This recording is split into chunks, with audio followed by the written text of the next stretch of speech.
Hello everyone, स्वागत है आप सभी का हमारे यूट्यूब चैनल इंजीनियरिंग सर्विसेज में। हम लोग मोस्ट एक्सपेक्टेड क्वेश्चन डिस्कस कर रहे हैं जो अपकमिंग यूपीपीएससी एई एसएससी जेई एग्जाम में पूछे जाएंगे। ये इसका 5th पार्ट है। इसके 4 पार्ट हमने पहले डिस्कस किए हैं। आप उन्हें हमारे चैनल की प्लेलिस्ट में जाकर देख सकते हैं। बहुत ही इंपॉर्टेंट क्वेश्चन है, आप ज़रूर देख लीजिए। बढ़ते हैं। आज के जो 5 क्वेश्चन हैं वो strength of material, building material and construction और स्ट्रक्चरल एनालिसिस, ये 3 इंपॉर्टेंट सब्जेक्ट से जो है हम लोगों ने लिए हैं। पहला क्वेश्चन जो है वो स्ट्रक्चरल एनालिसिस से है।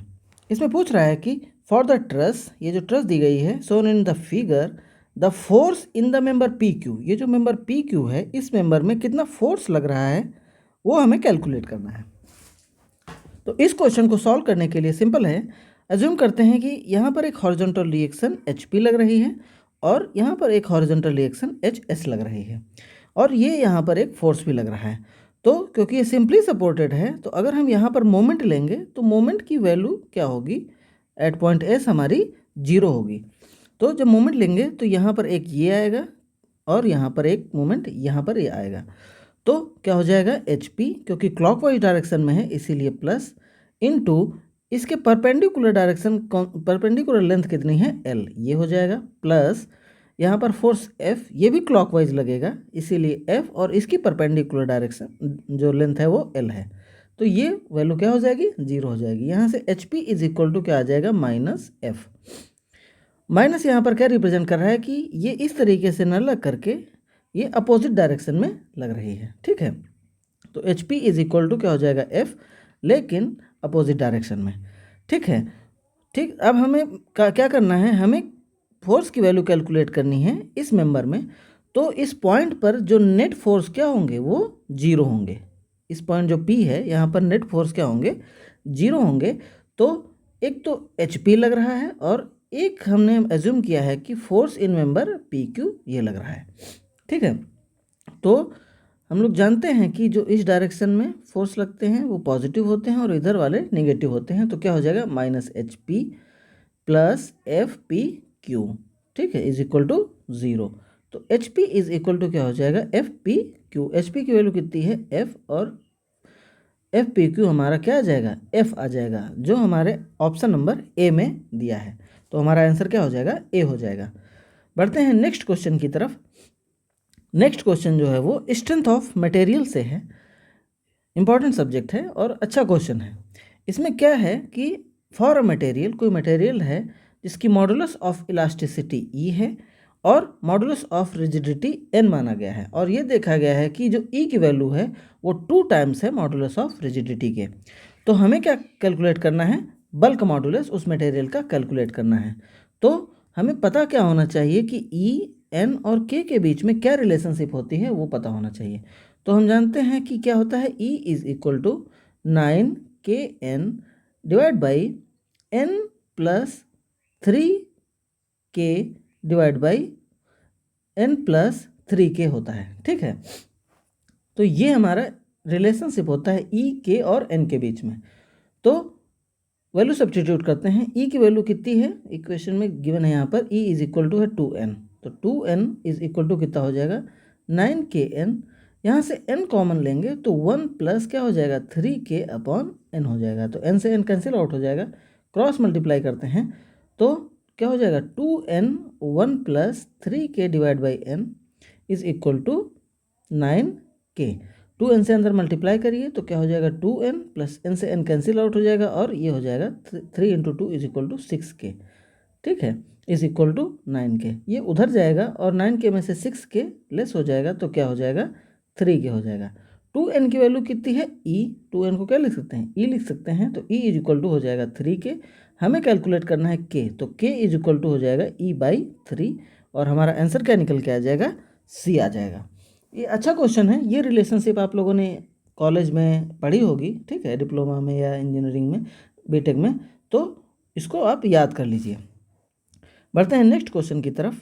नेक्स्ट क्वेश्चन हमारा बीएमसी से है, क्वेश्चन नंबर 3rd। ये इसमें क्या कह रहा है कि according to the classification of ordinary Portland cement यानी OPC, ठीक है, by Indian standard bureau, which of the following is not a grade of cement. तो पूछ रहा है कि OPC का कौन सा ग्रेड नहीं है। तो ओपीसी के 3 ग्रेड होते हैं, 33 ग्रेड, इसके अलावा 43 ग्रेड और 53 ग्रेड। तो ये भी ठीक है, ये भी ठीक है और ये भी ठीक है। तो आंसर हमारा क्या हो जाएगा, सी हो जाएगा कि ग्रेड 63 जो है वो ओपीसी का ग्रेड नहीं है। तो जनरली हम लर्निंग क्या है, जनरली हम ओपीसी 43 ग्रेड जो है हम यूज़ करते हैं कंक्रीटिंग में। देखते हैं नेक्स्ट क्वेश्चन। हमारा नेक्स्ट क्वेश्चन बीएमसी से है। इसमें कह रहा है कि अगर हम किसी ड्राई ब्रिक को 24 आवर्स के लिए कोल्ड वाटर में इमर्स करते हैं, मतलब डालते हैं, तो एक अच्छा ब्रिक जो है वो कितना % जो है वाटर क्या करेगा, एब्जॉर्व, एक अच्छे ब्रिक को एब्जॉर्व करना चाहिए। तो याद रखिए फॉर अ गुड ब्रिक, ठीक है, बीएमसी में ऐसे ही क्वेश्चन आएंगे, आपको याद ही करना पड़ेगा। एक गुड, अगर कोई ब्रिक गुड है तो वो 20% से ज़्यादा वाटर को एब्जॉर्व नहीं करता है अपने किसके, ड्राई वेट के, ठीक है। तो हाँ, यहाँ से आंसर हमारा क्या हो जाएगा, बी हो जाएगा। आप इसको याद कर लीजिए, अच्छा क्वेश्चन है, इंपॉर्टेंट क्वेश्चन है, ठीक है, फैक्चुअल है। बढ़ते हैं नेक्स्ट क्वेश्चन की तरफ। हमारा नेक्स्ट क्वेश्चन, क्वेश्चन नंबर 5 आज का लास्ट है, ये स्ट्रक्चरल एनालिसिस से है।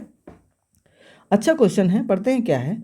A prismatic beam simply supported carries. तो यहाँ पर पहली चीज़ क्या दी है कि बीम हमारी क्या है, सिंपली सपोर्टेड है, ठीक है। और मान लेते हैं ए बी है और इसके बीच इसकी लेंथ कितनी है, एल है। Carries a concentrated load W, इसमें लोड डब्लू है, ठीक है, लगा है कहाँ पर, मिड स्पैन पर लगा है। स्ट्रक्चर एनालिसिस के क्वेश्चन को जो है जब आप फिगर बना लेते हैं तो कुछ क्लियर हो जाता है कि हाँ क्या पूछ रहा है और हमें क्या कैलकुलेट करना है। नेक्स्ट क्या है, if the same beam is fixed, अगर यही बीम क्या है, फिक्स्ड एट इट्स एंड, ठीक है, इसकी लेंथ भी एल ही है, ए और बी है, लेकिन एंड क्या है इसके, फिक्स है, सिंपली सपोर्टेड ना हो करके। तो क्या पूछ रहा है कि what load at mid span, हमें इस मिड स्पैन पर क्या लोड अप्लाई करना है। Can produce the same deflection, यानी कि जितना डिफ्लेक्शन यहाँ हो रहा है वो और जितना डिफ्लेक्शन यहाँ हो वो दोनों क्या हो जाएं, सेम हो जाएं।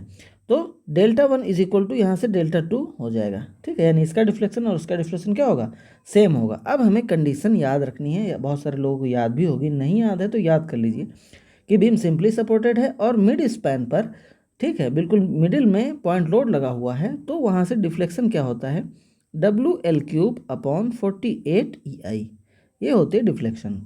एग्जाम टाइम में इतना डेरिवेशन के साथ कैलकुलेट करना मुश्किल होता है, टाइम लगता है, इसीलिए हमें याद कर लेना होता है। कुछ केस 8-10 हैं, उन्हें याद कर लीजिए।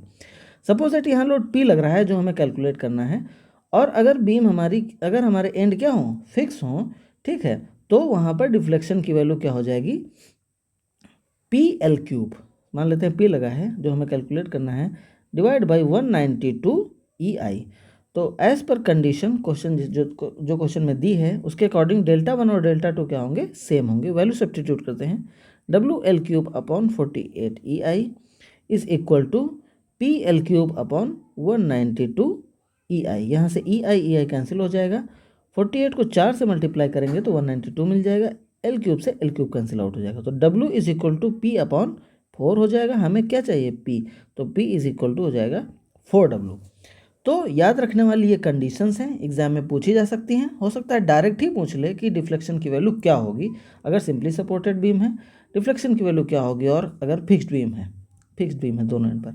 तो आंसर हमारा क्या हो जाएगा, ए हो जाएगा। तो ये आज के हमारे 5 क्वेश्चन थे। आई होप सो आपको अच्छे लगे होंगे।